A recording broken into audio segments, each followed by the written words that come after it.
Le silence pesait dans le petit appartement de 2 pièces où Noémie partageait sa vie avec sa mère depuis ses 24 ans. Ce soir-là, assise à la table de la cuisine, elle contemplait les factures étalées devant elle, calculant mentalement ce qu'elle pourrait économiser sur son maigre salaire de la librairie. 400 € par mois, c'était sa contribution au foyer, un montant qu'elle versait religieusement à Sylvie chaque début de mois, sans jamais questionner son utilisation. Sa mère, debout près de l'évier, faisait la vaisselle avec des gestes de plus en plus brusques. L'eau claquait contre la porcelaine, et Noémie sentait la tension monter dans l'air confiné de la cuisine. Les reproches fusaient depuis des semaines, toujours les mêmes. Noémie ne contribuait pas assez, vivait comme une adolescente prolongée, ne prenait aucune responsabilité. Chaque conversation tournait inexorablement autour de l'argent, des obligations, de cette impression permanente qu'elle pesait sur la vie de sa mère. Ce soir, pourtant, Noémie avait pris une décision. Ses doigts serraient un prospectus de formation continue qu'elle avait glissé sous ses papiers, et son cœur battait si fort qu'elle en avait mal aux côtes. Elle respira profondément, rassemblant tout son courage. « Maman, j'ai réfléchi. Je pourrais reprendre mes études pour devenir bibliothécaire. Il y a des formations, je pourrais... » L'assiette que tenait Sylvie glissa de ses mains et se fracassa contre le carrelage. Le bruit fit sursauter Noémie, mais c'était le regard de sa mère qui la paralysa. Une rage froide, implacable, qu'elle ne lui avait jamais vue. « Des études, à ton âge ? Tu rêves éveillée, ma fille ?» La voix de Sylvie était montée d'un cran, vibrante d'une frustration accumulée depuis des mois. Noémie sentit quelque chose se contracter dans sa poitrine, mais elle tenta de garder le cap. « Je continuerai à travailler, bien sûr, et mes horaires me permettraient de... »« Si tu es si intelligente, » hurla Sylvie en se retournant complètement. « Paye tes propres factures. » Les mots claquèrent dans la petite cuisine comme une détonation. Noémie resta immobile, les yeux écarquillés, comme si une main invisible venait de la gifler. Sa mère la regardait avec une expression qu'elle ne lui connaissait pas, mélange de colère et de quelque chose qui ressemblait à du mépris. Le temps sembla suspendu. Noémie entendait le tic-tac de l'horloge murale, le bourdonnement du réfrigérateur, sa propre respiration qui s'était faite courte et saccadée. Ses jambes la portèrent vers sa chambre sans qu'elle s'en rende compte, guidée par un automatisme de survie qu'elle découvrait en elle. Elle sortit sa vieille valise du placard, celle au coin usé qui avait servi pour les vacances d'été de son enfance. Ses gestes étaient précis, méthodiques, comme si une part d'elle-même avait pris le contrôle, tandis que l'autre restait figée dans l'incrédulité. Elle plia ses vêtements avec un soin minutieux, rassembla ses quelques livres précieux, emballa ses produits de beauté dans une trousse déjà bien fatiguée. Sylvie était apparue sur le seuil, le visage défait, balbutiant des excuses confuses.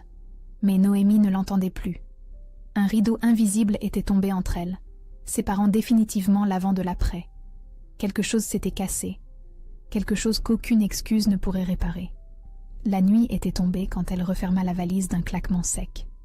Sa mère s'était réfugiée dans le salon, d'où provenaient des sanglots étouffés. Mais Noémie enfila son manteau sans se retourner. Elle prit ses clés, sa carte d'identité, son livret de banque, et franchit le seuil de l'appartement pour la dernière fois. Elle passa la nuit dans sa Clio, garée sur le parking désert d'un supermarché, enroulée dans une couverture de voyage, regardant les rares voitures dessiner des traits de lumière dans l'obscurité. Le sommeil ne vint pas, remplacé par une sensation étrange, mélange d'angoisse et de liberté qu'elle n'arrivait pas à démêler. Le lendemain, elle trouva une chambre minuscule sous les combles d'une maison bourgeoise découpée en studio. 12 mètres carrés, une fenêtre de toit, un lavabo dans un coin. En signant le bail, sa main tremblait légèrement, mais sa signature était ferme. Assise sur le lit étroit, qui constituait désormais tout son univers, elle ouvrit son portefeuille et compta ses économies personnelles, 300 € exactement. Le reste de ses revenus avait toujours filé directement dans les charges du foyer familial. Pas de plan, pas de filet de sécurité, juste cette somme dérisoire et une détermination nouvelle qu'elle découvrait en elle. Pour la première fois depuis des années, elle était seule, vraiment seule. Et cette solitude, terrifiante autant que libératrice, était entièrement sienne. La première semaine dans sa chambre de 12 mètres carrés fut un apprentissage permanent. Noémie découvrait les bruits de la maison, les pas des autres locataires sur le parquet qui grinçaient, la tuyauterie qui sifflait la nuit, les conversations étouffées qui filtraient à travers les cloisons fines. Cette promiscuité avec des inconnus lui donnait parfois le vertige, elle qui avait toujours vécu dans le cocon familial. Le matin, elle se réveillait avec une sensation étrange, mélange d'angoisse et d'excitation. Chaque geste du quotidien prenait une dimension nouvelle. Préparer son café sur la plaque électrique posée sur une étagère, choisir ses vêtements dans la petite penderie qui constituait tout son dressing, se laver au lavabo minuscule en évitant de faire couler l'eau trop fort pour ne pas réveiller ses voisins. Très vite, elle comprit qu'il fallait organiser sa survie financière. Ses horaires à la librairie, de 14h à 18h, lui laissaient du temps libre qu'elle décida de monnayer. Elle décrocha un emploi de femme de ménage dans un cabinet médical, 3 matins par semaine, puis proposa ses services de garde d'enfants le soir par le biais d'une application. Les premiers jours furent épuisants. Se lever à 6h pour nettoyer des bureaux avant d'enchaîner avec la librairie, puis garder des enfants jusqu'à 22h, rentrer dans sa chambre les jambes lourdes et l'esprit vidé. Mais quelque chose en elle résistait. Une fierté nouvelle qu'elle n'avait jamais ressentie. Chaque euro gagné était le sien. Chaque décision lui appartenait. À la librairie, elle trouvait un répit bienvenu. L'odeur du papier, le silence feutré entre les rayonnages, la compagnie silencieuse des livres la réconfortaient. Madame Olivier, la propriétaire, une femme d'une 60aine d'années aux cheveux gris tirés en chignon, avait remarqué sa nouvelle assiduité. Ce jeudi-là, une cliente âgée entra, l'air perdu. Elle cherchait un livre de recettes que sa mère lui avait offert 40 ans plus tôt, dont elle ne se souvenait que du titre approximatif et de la couleur de la couverture. Noémie l'écouta avec patience, posant des questions précises, fouillant sa mémoire pour reconstituer les indices. Au bout d'1 heure de recherche, elle retrouva l'ouvrage dans une édition récente. « Comment avez-vous fait » demanda la dame, les yeux brillants d'émotion en serrant le livre contre elle. « J'ai juste écouté ce que vous me disiez » répondit Noémie simplement. Ce moment de connexion humaine lui réchauffa le cœur pour le reste de la journée. Elle réalisa qu'elle avait un don pour comprendre ce que les gens cherchaient vraiment, au-delà des mots qu'ils prononçaient. Cette révélation la troubla autant qu'elle l'encouragea. Le vendredi suivant, un homme d'une 30aine d'années entra dans la librairie. Il portait un jean et un pull simple, avait des cheveux châtains légèrement ébouriffés et des yeux verts perçants. Il se dirigea vers le rayon psychologie, puis vers celui de l'éducation, semblant chercher quelque chose de précis.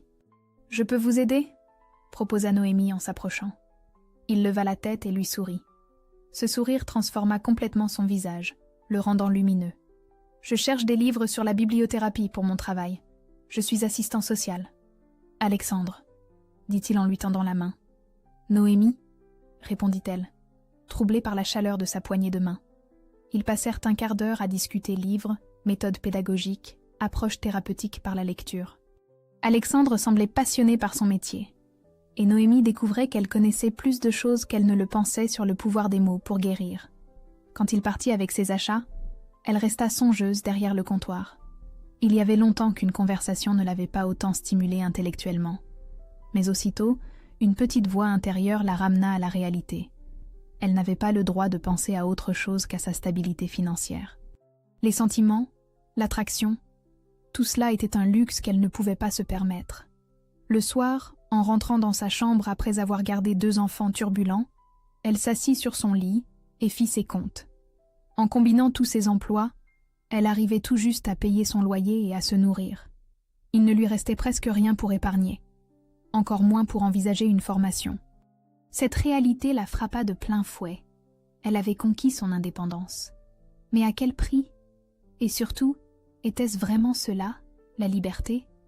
Dehors, la nuit tombait sur la ville, et Noémie contempla par sa petite fenêtre les lumières qui s'allumaient dans les appartements d'en face. Quelque part, dans chacune de ces fenêtres, des vies se déroulaient, avec leurs joies et leurs peines. Pour la première fois depuis son départ, elle se sentit à la fois infiniment seule et étrangement connectée au monde. 1 mois s'était écoulé depuis son installation dans la petite chambre, et Noémie commençait à apprivoiser sa nouvelle existence. Ses journées avaient pris un rythme précis. lever à 6 heures pour le ménage du cabinet médical, pause déjeuner rapide chez elle, puis l'après-midi à la librairie, et souvent des gardes d'enfants en soirée. Cette cadence effrénée l'épuisait physiquement, mais elle découvrait en elle des ressources insoupçonnées. Elle avait appris à cuisiner avec presque rien.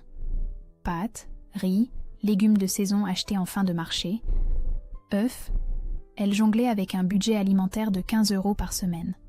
Ses repas, pris debout près de sa petite fenêtre, avaient pourtant un goût de victoire. Chaque économie réalisée était une fierté. Chaque euro épargné une promesse d'avenir. La bibliothèque municipale était devenue son refuge. Entre 2 emplois, elle s'installait dans la section sciences humaines et dévorait tout ce qui touchait à la bibliothéconomie, à la médiation culturelle, aux nouvelles approches pédagogiques. Les bibliothécaires avaient fini par la reconnaître. Cette jeune femme aux cernes marquées, qui prenait des notes fiévreusement dans des carnets écornés. Alexandre était revenu plusieurs fois à la librairie. Leur conversation s'étoffait, devenait plus personnelle. Il lui parlait de son travail avec les adolescents en difficulté, de sa passion pour la bibliothérapie, cette approche qui utilisait la lecture comme outil de guérison psychologique. « Tu connais vraiment bien le domaine », lui avait-il dit la semaine précédente, après qu'elle lui eut recommandé un ouvrage sur les ateliers d'écriture thérapeutique. « J'aimerais travailler dans ce secteur un jour », avait-elle répondu, avant de se reprendre aussitôt. « Enfin, c'est un rêve, quoi. » « Pourquoi un rêve ? Tu as visiblement les compétences. » Elle avait détourné le regard, incapable de lui avouer qu'elle vivait au jour le jour, que ses projets se limitaient à payer son loyer du mois suivant. Comment expliquer sa situation sans avouer qu'elle avait fui le domicile familial ? Comment dire qu'elle survivait avec 3 emplois précaires ? Ce vendredi-là, il était resté plus longtemps que d'habitude, l'aidant à ranger les retours en rayon.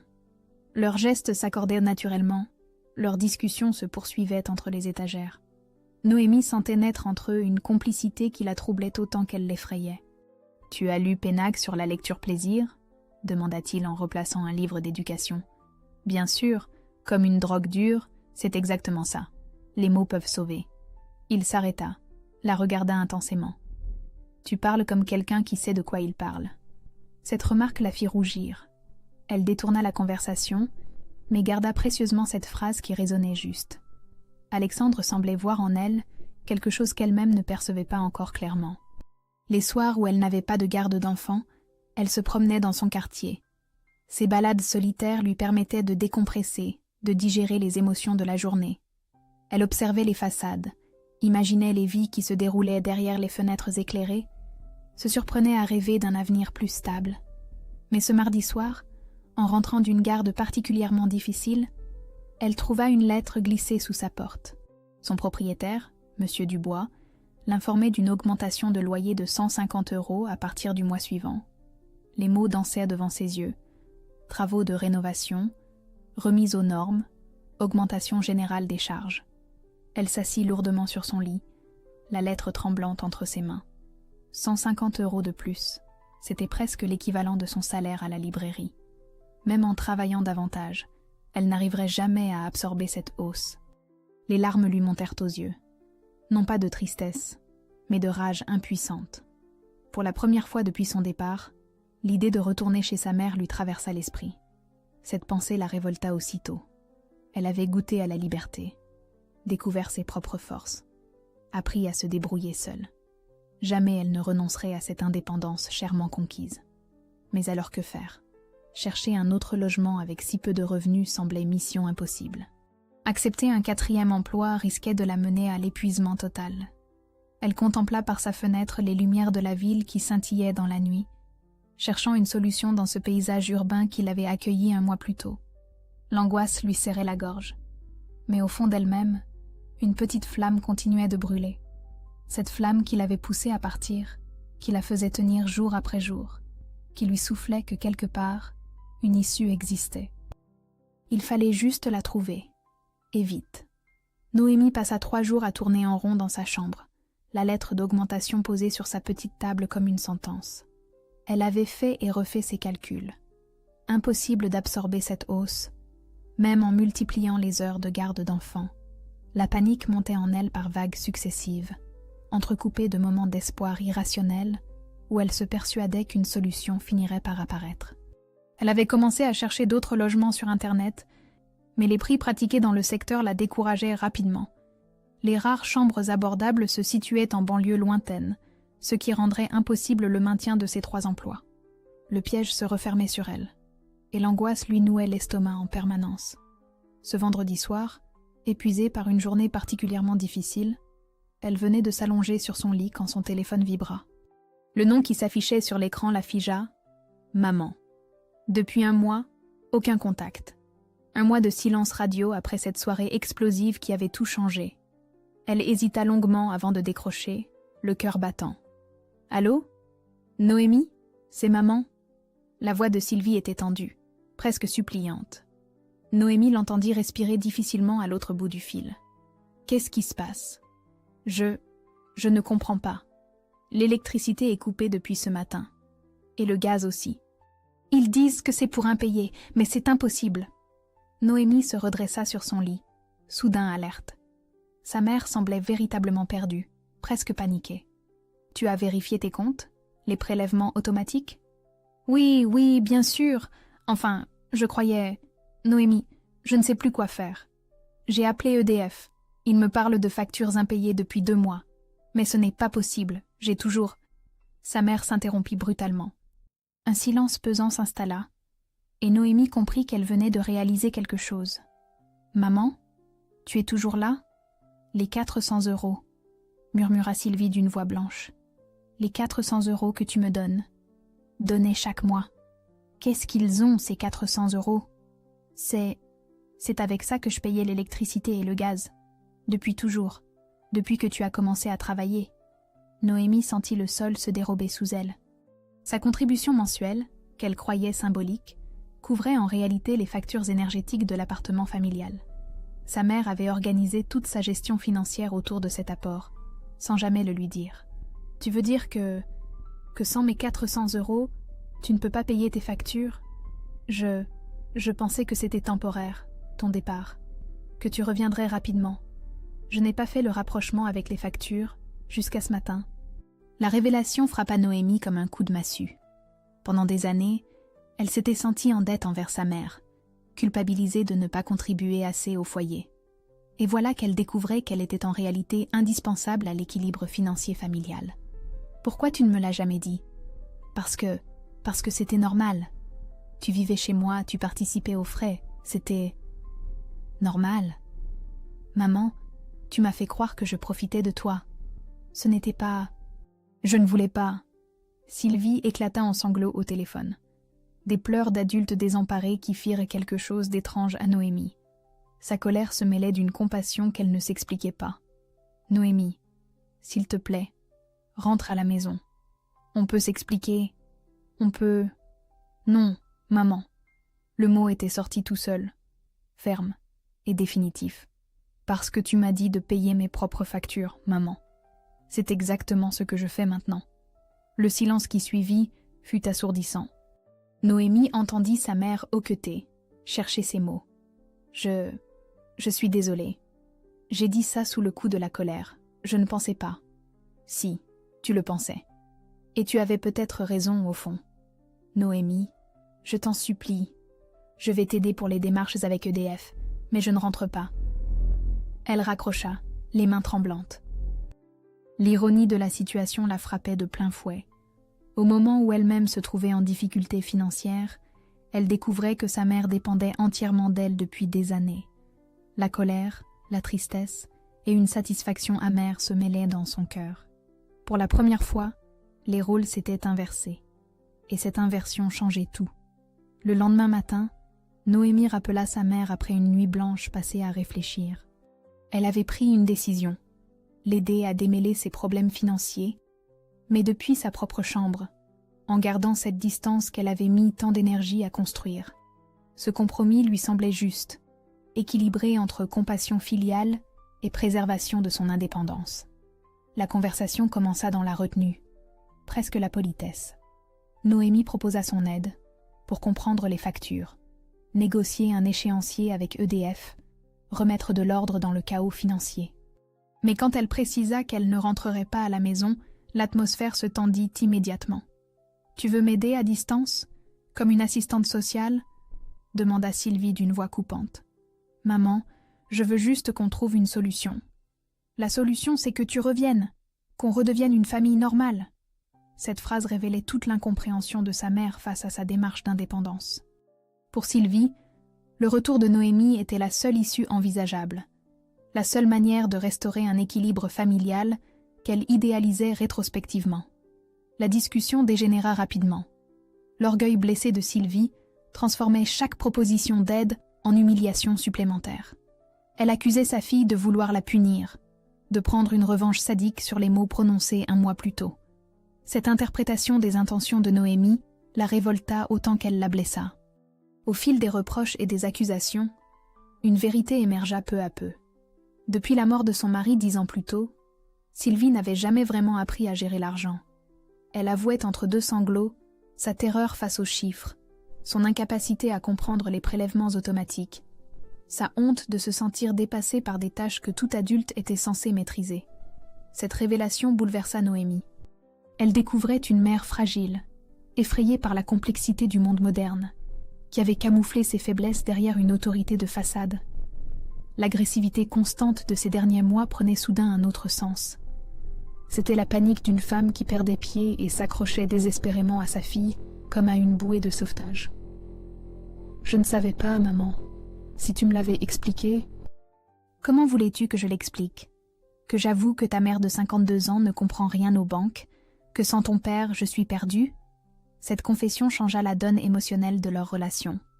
Noémie sentit sa colère se muer en compassion, mais aussi en détermination renforcée. Elle ne pouvait pas sacrifier sa liberté nouvellement acquise pour pallier les défaillances de sa mère. Mais elle ne pouvait pas non plus l'abandonner dans cette détresse. Elle proposa un accompagnement progressif, l'aider à comprendre ses finances, l'accompagner chez le conseiller bancaire, lui apprendre peu à peu à gérer seule son budget. Une autonomisation plutôt qu'une dépendance prolongée. Mais quand Sylvie raccrocha après avoir accepté cette aide, Noémie resta songeuse. Elle venait de mesurer l'ampleur de la responsabilité qui pesait sur elle. Sa mère n'était pas seulement en difficulté temporaire, elle était en détresse profonde, incapable d'affronter seule les réalités pratiques de l'existence. Le soir même, alors qu'elle rentrait de sa garde d'enfant, son téléphone sonna à nouveau. Cette fois, c'était l'employeur de sa mère, Monsieur Bertrand, qui dirigeait l'agence immobilière où Sylvie travaillait comme secrétaire depuis 15 ans. « Mademoiselle Noémie, je me permets de vous appeler parce que votre mère a donné votre numéro comme contact d'urgence. Elle a eu des absences répétées ces dernières semaines et aujourd'hui, elle a fait plusieurs erreurs importantes dans les dossiers clients. » Le cœur de Noémie se serra. Les problèmes de sa mère ne se limitaient visiblement pas aux factures d'électricité. Elle semble désorientée. « Je voulais savoir si tout allait bien à la maison avant de prendre une décision concernant son poste. » Cette conversation laissa Noémie dans un état de profonde inquiétude. Le puzzle commençait à se reconstituer. Sa mère ne traversait pas une simple crise financière, mais une véritable dépression qui affectait tous les aspects de sa vie. Et cette révélation posait une question terrifiante. Jusqu'où allait sa responsabilité filiale? L'appel de M. Bertrand avait semé un doute profond dans l'esprit de Noémie. Les absences répétées, les erreurs au travail. Sa mère traversait visiblement une crise bien plus grave qu'une simple désorganisation financière. Cette nuit-là, elle ne trouva pas le sommeil, tournant et retournant dans sa tête les pièces d'un puzzle inquiétant. Le lendemain matin, elle prit une décision qui lui coûta. Elle appela la librairie pour prendre sa matinée et se rendit chez sa mère. En montant les 3 étages de l'immeuble familier, elle sentit son cœur s'accélérer progressivement. Un mois d'absence avait suffi pour que ces lieux lui semblent étrangers, chargés d'une nostalgie douloureuse. Sa mère lui ouvrit en robe de chambre à 11h du matin. Ses cheveux n'étaient pas coiffés. Son visage portait les traces d'une nuit difficile. L'appartement fleurait un mélange d'air confiné et de tristesse qui serra l'estomac de Noémie. « Tu es venue ?» dit simplement Sylvie, sans manifester ni joie ni surprise. « Il faut qu'on parle sérieusement, maman. » Elles s'installèrent dans le salon, face à face, pour la première fois depuis un mois. Noémie observa discrètement sa mère et nota des détails qui l'alarmèrent. Les tremblements légers de ses mains, son regard fuyant, cette façon qu'elle avait de se replier sur elle-même comme pour occuper le moins d'espace possible. Monsieur Bertrand m'a appelé hier soir. Sylvie tressaillit, puis baissa la tête. Je sais, je lui ai donné ton numéro. Je ne savais plus qui prévenir. Maman, qu'est-ce qui se passe vraiment? Et ne me dis pas que c'est juste à cause des factures. Un long silence s'installa. Sylvie se tordait les mains, cherchant visiblement ses mots. Quand elle releva enfin les yeux, Noémie y lut une détresse qu'elle n'avait jamais perçue auparavant. « Tu te souviens de mon accident au travail? Il y a 2 ans ?» Noémie hocha la tête. Sa mère était tombée dans les escaliers de l'agence, se fracturant la cheville et restant arrêtée 3 semaines. Le médecin m'avait prescrit des calmants pour la douleur. Et des anxiolytiques parce que je ne dormais plus. J'avais peur de retomber. La voix de Sylvie se fit plus ténue, comme si elle avouait un secret honteux. Au début, c'était juste pour guérir. Mais après, j'ai continué. Parce que ça m'aidait à supporter le stress, les soucis, la solitude. Noémie sentit un frisson glacé lui parcourir l'échine. Sa mère était en train de lui avouer une dépendance médicamenteuse. « Tu en prends encore ?»« Tous les jours. Le matin pour me lever, le midi si j'ai une journée difficile, le soir pour m'endormir. Sans ça, je n'y arrive plus. » Cette confession expliquait tant de choses. Les périodes d'absence, les difficultés de concentration, cette impression permanente que sa mère évoluait dans un brouillard. Les médicaments avaient non progressivement altéré sa capacité à gérer le quotidien. Et au travail, j'ai du mal à me concentrer. Parfois, j'oublie des rendez-vous, je confonds les dossiers. Monsieur Bertrand est patient, mais... Sylvie ne termina pas sa phrase. Elle n'en avait pas besoin. Noémie comprenait que sa mère était au bord du licenciement, ce qui aggraverait encore sa précarité financière et émotionnelle. « Pourquoi tu ne m'as rien dit? Comment voulais-tu que je t'avoue ça? Que ta mère était devenue... ça ?» Le mot « toxicomane » flottait dans l'air sans être prononcé. Sylvie se recroquevillait davantage, comme si elle pouvait disparaître dans le canapé. « Tu as essayé d'arrêter? Plusieurs fois? Mais les symptômes de sevrage sont terribles. Tremblements, nausées, crises d'angoisse. Je n'y arrive pas seule. » Noémie resta silencieuse, digérant ses révélations. Sa colère du mois précédent prenait soudain une dimension tragique. Sa mère ne l'avait pas chassée par méchanceté, mais dans un état de détresse médicamenteuse qui faussait son jugement. Cet après-midi-là, Noémie accompagna sa mère chez le médecin traitant. Celui-ci, un homme d'une 60aine d'années au regard bienveillant, écouta attentivement l'aveu de Sylvie et proposa immédiatement un protocole de sevrage progressif. « Madame, vous n'êtes pas responsable de cette dépendance. Ces médicaments créent une accoutumance, c'est un effet secondaire connu. Mais avec un suivi adapté, on peut s'en sortir. » En ressortant du cabinet médical, Noémie sentit pour la première fois depuis des semaines qu'une lueur d'espoir perçait les nuages. Sa mère avait accepté de se faire aider, c'était déjà un premier pas vers la guérison. Le soir même, en regagnant sa petite chambre, elle reçut un message d'Alexandre. « Tu vas bien? Je ne t'ai pas vue à la librairie aujourd'hui. » Cette attention la toucha plus qu'elle ne l'aurait cru. Dans la tourmente familiale, il représentait quelque chose de stable, de rassurant. Elle lui répondit simplement « Journée difficile avec ma famille. »« On peut se voir demain ?» Sa réponse fut immédiate. « Bien sûr, je serai là. » Pour la première fois depuis des jours, Noémie s'endormit avec le sentiment qu'elle n'était pas seule face aux épreuves. Et cette sensation de pouvoir compter sur quelqu'un lui sembla presque aussi précieuse que l'indépendance qu'elle avait conquise. Les jours suivants s'organisèrent autour d'un nouveau rythme. Noémie partageait son temps entre ses 3 emplois et l'accompagnement de sa mère dans son sevrage progressif. Le médecin avait établi un protocole strict, diminution graduelle des doses sur 6 semaines, avec des consultations hebdomadaires et un soutien psychologique. Sylvie traversait des moments difficiles. Les tremblements s'intensifiaient certains matins, l'angoisse la submergeait sans prévenir, et son humeur oscillait entre abattement et irritabilité.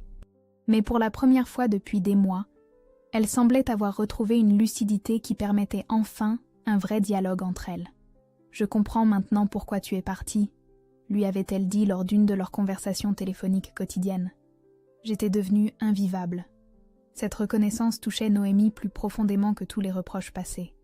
Sa mère redevenait peu à peu la femme qu'elle avait connue avant l'accident, celle qui savait écouter et reconnaître ses torts. Parallèlement, Noémie avait passé l'entretien pour le poste de bibliothécaire à l'université. L'échange s'était remarquablement bien déroulé. Les 3 membres du jury avaient été visiblement impressionnés par sa connaissance du public étudiant et ses idées innovantes pour moderniser l'accueil.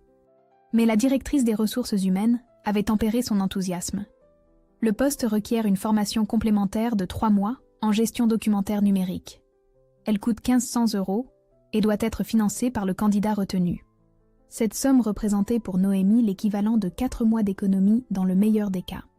Une montagne financière qui semblait infranchissable avec ses revenus actuels et l'aide qu'elle apportait désormais à sa mère pour ses frais médicaux. C'est dans ce contexte qu'Alexandre vint la voir à la librairie, un jeudi après-midi particulièrement calme. Il portait un dossier sous le bras et arborait un sourire inhabituel, mélange d'excitation et de nervosité. « J'ai quelque chose à te montrer », dit-il en posant le dossier sur le comptoir. Noémie ouvrit le document et découvrit un programme de formation en bibliothérapie, exactement dans le domaine où convergent leurs passions communes. Les dates correspondaient parfaitement à celles de sa propre formation. « Alexandre, c'est fantastique pour toi. Cette spécialisation va vraiment compléter ton travail d'assistant social. Ce n'est pas que pour moi, Noémie. J'y pense depuis nos premières conversations. Nos compétences sont complémentaires. Toi, tu maîtrises la dimension bibliothécaire, moi l'accompagnement social. Ensemble, on pourrait développer des projets incroyables. » Il marqua une pause, cherchant visiblement ses mots. « J'ai économisé pendant plus d'1 an pour financer cette formation. Et je me disais qu'on pourrait partager les frais, s'entraider pour les études. » Cette proposition figea Noémie. Elle reconnaissait la générosité du geste, mais quelque chose en elle se rebellait violemment contre cette idée. Les souvenirs de la dépendance de sa mère, découverte si récemment, résonnaient comme une alarme dans son esprit. « Tu veux dire que tu payerais une partie de ma formation ? Pas payer pour toi, investir avec toi, dans un projet commun. Alexandre, c'est très gentil, mais... Mais quoi ? On se connaît depuis 2 mois, on partage les mêmes objectifs professionnels, on s'entend bien. Justement, on se connaît depuis 2 mois seulement. » La véhémence de sa propre réaction surprit Noémie. Alexandre recula légèrement, déstabilisé par cette hostilité soudaine. « Je ne comprends pas. Je pensais que ça te ferait plaisir. » « Me faire plaisir ? Alexandre, je viens tout juste d'échapper à une relation de dépendance avec ma mère. Tu crois vraiment que je vais accepter d'en créer une nouvelle avec toi ? Ce n'est pas de la dépendance, c'est de l'entraide. Pour toi, peut-être, mais moi, qu'est-ce que ça fait de moi ? La fille qui a besoin qu'on finance ses rêves ? » Alexandre la regardait avec une expression blessée qu'elle ne lui avait jamais vue. Il ramassa lentement son dossier, ses gestes trahissant sa déception. « Je me suis trompé sur nous, alors. »« Il n'y a pas de nous, Alexandre. Il y a toi, il y a moi, et c'est très bien comme ça. » Il sortit de la librairie sans se retourner, la laissant face à sa propre violence. Noémie resta prostrée derrière son comptoir, ébranlée par la force de sa réaction. Elle savait qu'elle avait été injuste, mais ne parvenait pas à regretter ses mots. Le soir même, en rentrant dans sa chambre, elle trouvait un message de sa mère. « Ma chérie, j'ai pris une décision. Je vais demander un congé thérapeutique et vendre mes bijoux de famille. Pour ta formation, c'est le moins que je puisse faire. » Cette proposition la bouleversa. Sa mère, en plein sevrage, trouvait encore la force de penser à son avenir. Mais accepter ce sacrifice revenait à reproduire un schéma qu'elle voulait briser. Noémie réalisa qu'elle se trouvait face au même dilemme avec sa mère qu'avec Alexandre. Comment accepter de l'aide sans perdre son indépendance ? Cette nuit-là, allongée sur son lit étroit, elle contemplait par sa fenêtre les lumières de la ville et se demandait si la liberté qu'elle revendiquait si farouchement ne l'isolait pas du monde entier. Noémie passa une semaine entière à éviter la librairie, aux heures où Alexandre avait l'habitude de venir. Cette fuite lui pesait autant qu'elle la rassurait. Elle avait blessé quelqu'un de bien par excès de méfiance, mais elle ne savait pas comment réparer sans compromettre les principes qui la guidaient depuis son départ de chez sa mère. La proposition de Sylvie la tourmentait également. Vendre ses bijoux de famille pour financer la formation de sa fille relevait d'un sacrifice maternel touchant. Mais Noémie y voyait aussi le risque de recréer une dette émotionnelle écrasante. Elle cherchait désespérément une troisième voie, une solution qui préserverait à la fois ses chances professionnelles et son indépendance. C'est en fouillant les annonces d'emploi qu'elle découvrit une possibilité inattendue. Un particulier cherchait quelqu'un pour s'occuper de sa bibliothèque personnelle, catalogage, numérisation, réorganisation. Le travail était ponctuel mais bien rémunéré, exactement ce qu'il lui fallait pour boucler le financement de sa formation. Elle décrocha ce contrat après un entretien où ses connaissances techniques impressionnèrent le commanditaire. Un professeur à la retraite, possédant plus de 3000 ouvrages. Le travail était fastidieux, mais passionnant, et surtout, il lui permettait d'économiser la somme nécessaire en travaillant le week-end et ses soirées libres. Parallèlement, sa mère progressait remarquablement dans son sevrage. Les consultations médicales révélaient une amélioration constante de son état psychologique. Sylvie avait même repris confiance au travail, au point que M. Bertrand lui avait confié de nouveaux dossiers. « Je me sens renaître », lui avait-elle confié lors de leur dernière conversation téléphonique. « Pour la première fois depuis des années, j'ai l'impression de contrôler ma vie. » Cette renaissance maternelle réconfortait Noémie tout en renforçant sa détermination à réussir par ses propres moyens. Si sa mère pouvait surmonter une dépendance médicamenteuse, elle pouvait bien financer seule sa formation professionnelle. Le jour de l'entretien final pour le poste de bibliothécaire arriva plus vite qu'elle ne l'avait anticipé. Noémie avait préparé minutieusement sa présentation, développant un projet d'atelier de médiation culturelle destiné aux étudiants en difficulté. Son expérience personnelle des obstacles financiers et familiaux nourrissait sa réflexion d'une authenticité que ne possédèrent pas ses concurrents. Dans la salle d'attente, elle observait discrètement sa principale rivale, une femme d'une quarantaine d'années au diplôme impressionnant et à l'assurance naturelle. Cette concurrente maîtrisait visiblement tous les codes du milieu universitaire, parlait avec aisance des dernières réformes pédagogiques et citait des références que Noémie ne connaissait pas. Quand son tour arriva, Noémie sentit ses mains trembler légèrement en ouvrant son dossier de présentation. Mais dès qu'elle commença à parler de son projet, sa nervosité se mua en passion communicative. Mon approche se fonde sur une conviction simple. La bibliothèque universitaire ne doit pas seulement être un lieu de stockage du savoir, mais un espace de reconstruction pour les étudiants fragilisés par les difficultés sociales ou familiales. Elle développa son idée d'atelier, où la lecture deviendrait un outil de résilience, où les livres aideraient les jeunes à surmonter leurs obstacles personnels. Son discours puisait dans sa propre expérience, sans jamais tomber dans le témoignage personnel. Elle parlait en professionnelle, qui avait compris les besoins du terrain. « Comment envisagez-vous le financement de ce programme ?» demanda la directrice des ressources humaines. « En créant des partenariats avec les services sociaux universitaires et en sollicitant des subventions régionales pour l'innovation pédagogique.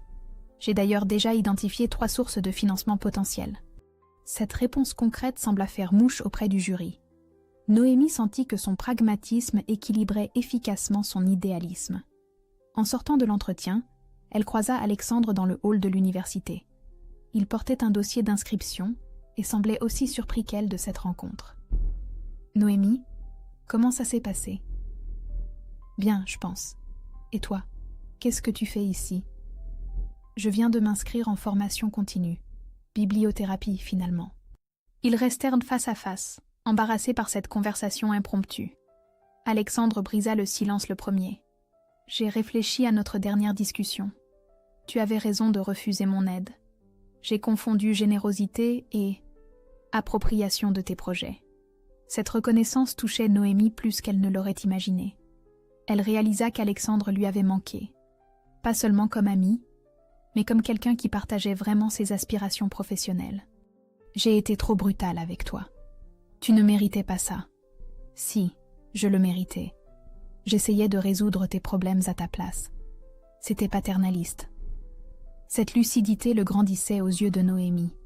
Pour la première fois, elle entrevoyait la possibilité d'une relation équilibrée entre eux, fondée sur le respect mutuel plutôt que sur la dépendance. On pourrait apprendre ensemble, en gardant chacun notre indépendance ? Alexandre sourit, et ce sourire dissipa des semaines de malentendus. « J'aimerais beaucoup. »« Collègue ? » ?»« Collègue, » confirma-t-elle en lui serrant la main. En rentrant chez elle, Noémie se sentait légère pour la première fois depuis longtemps. Elle avait réussi son entretien, réconcilié avec Alexandre et trouvé sa voie vers l'autonomie financière. Il ne restait plus qu'à attendre les résultats. Le résultat tomba un mardi matin, par un appel qui fit trembler les mains de Noémie. Elle avait décroché le poste. Dans l'euphorie de l'instant, sa première impulsion fut d'appeler sa mère. « Maman, c'est moi, je l'ai eu !»« Quoi ? Le poste ? Oh ma chérie, c'est merveilleux !» Pour la première fois depuis des mois, la joie pure colorait la voix de Sylvie. Noémie l'entendit pleurer au téléphone, mais c'était des larmes de bonheur qui lavaient des mois de tension. « Je suis si fière de toi. Tu as réussi toute seule, exactement comme tu le voulais. » 6 mois plus tard, installée dans son bureau de la bibliothèque universitaire, Noémie contemplait avec fierté les premiers résultats de son programme d'atelier. 15 étudiants participaient régulièrement à ces séances de médiation par la lecture, trouvant dans les livres des clés pour surmonter leurs difficultés personnelles. Sa mère avait achevé son sevrage avec succès et retrouvé une stabilité qu'elle n'avait pas connue depuis des années. Le congé thérapeutique l'avait aidée à reprendre pied, et son retour au travail s'était révélé triomphal. « Je voudrais faire quelque chose d'utile avec mon temps libre », avait déclaré Sylvie lors d'un de leurs déjeuners hebdomadaires. « Peut-être aider d'autres familles qui traversent ce que nous avons vécu ? C'est une excellente idée, maman. Tu as l'expérience pour comprendre leurs difficultés. » Cette volonté de transformer son expérience en aide pour autrui touchait profondément Noémie. Sa mère était devenue bénévole dans une association d'accompagnement des proches de personnes dépendantes, trouvant dans ce rôle un sens nouveau à sa vie. Alexandre avait brillamment réussi sa formation et travaillait désormais en étroite collaboration avec elle. Leur relation professionnelle s'était muée naturellement en complicité personnelle, construite sur le respect mutuel et l'admiration de leurs parcours respectifs. « Tu sais ce qui me plaît le plus dans notre histoire ?» lui avait-il dit la semaine précédente, en rangeant leur dossier commun. « Quoi ? On s'est trouvés au bon moment, ni trop tôt, ni trop tard, quand on était prêts tous les deux. » Cette réflexion résumait parfaitement leur évolution. Ils partageaient maintenant un petit appartement, chacun gardant son indépendance financière tout en construisant ensemble des projets communs. Ce jeudi-là, une jeune femme d'une vingtaine d'années poussa timidement la porte de son bureau. Elle portait des vêtements froissés, avait les traits tirés de quelqu'un qui dort mal, et serrait contre elle un sac plastique contenant visiblement toutes ses affaires. « Excusez-moi, on m'a dit que vous aidiez les étudiants qui ont des problèmes familiaux ?» Noémie reconnut immédiatement dans ce regard perdu la détresse qu'elle avait elle-même éprouvée. Elle se leva, contourna son bureau et invita la jeune femme à s'asseoir. « Comment tu t'appelles ?»« Sophie. J'ai dû quitter chez mes parents hier soir. Je ne sais pas où aller. Tu as bien fait de venir. On va regarder ensemble quelles solutions s'offrent à toi. » Pendant l'heure qui suivit, Noémie accompagna Sophie dans ses démarches. Logement d'urgence, aide sociale étudiante, soutien psychologique. Elle retrouvait dans ce rôle d'accompagnante l'exact prolongement de son propre parcours.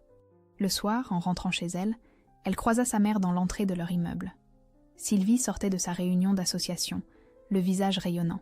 « Bonne soirée, ma chérie. J'ai aidé une étudiante dans la même situation que moi il y a 1 an. Ça m'a fait du bien.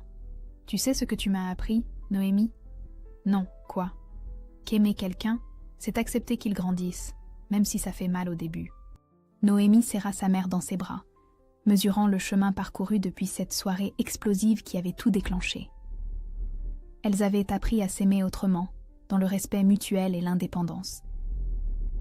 En regardant le sourire serein de Sylvie, elle comprit qu'elles avaient toutes deux trouvé leur place dans le monde, non plus l'une contre l'autre, mais l'une avec l'autre. Et cette harmonie nouvelle valait tous les sacrifices consentis.